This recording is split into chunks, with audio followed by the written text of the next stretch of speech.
चलिए आज भारत के टेक भविष्य और उसे बनाने वाली एक कंपनी की कहानी समझते हैं। कोई देश टेक्नोलॉजी में सुपर पावर बनता है उन कंपनियों से जो सिर्फ एक हिस्सा नहीं बल्कि पूरी टेक्नोलॉजी बनाती हैं। और ऐसी ही एक कंपनी है केन्स टेक्नोलॉजी, भारत के इलेक्ट्रॉनिक्स मैन्युफैक्चरिंग का एक बड़ा नाम। केन्स एक ईएसडीएम कंपनी है।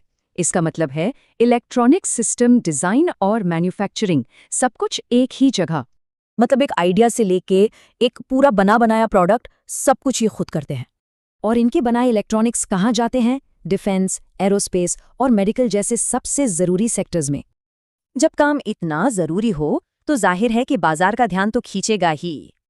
ये रहा कंपनी का स्टॉक चार्ट। इसमें निवेशकों की दिलचस्पी और बाजार का उतार चढ़ाव साफ दिखता है।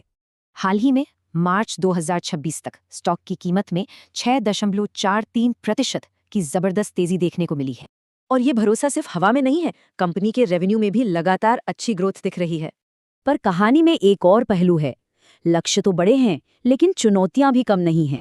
तो फिर कंपनी का मालिक कौन है? सबसे बड़ा हिस्सा करीब 53% प्रमोटर्स के पास ही है। लेकिन म्यूचुअल फंड्स और आम पब्लिक की भी इसमें अच्छी खासी हिस्सेदारी है।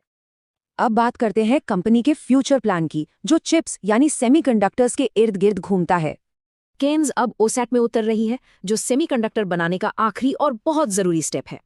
और ये कदम भारत के टेक में आत्मनिर्भर बनने के सपने के लिए बहुत मायने रखता है। तो एक तरह से केन्स सिर्फ प्रोडक्ट नहीं बल्कि देश के टेक भविष्य की नींव बना रही है। तो सवाल यही है कि इस नींव पर भारत के भविष्य की इमारत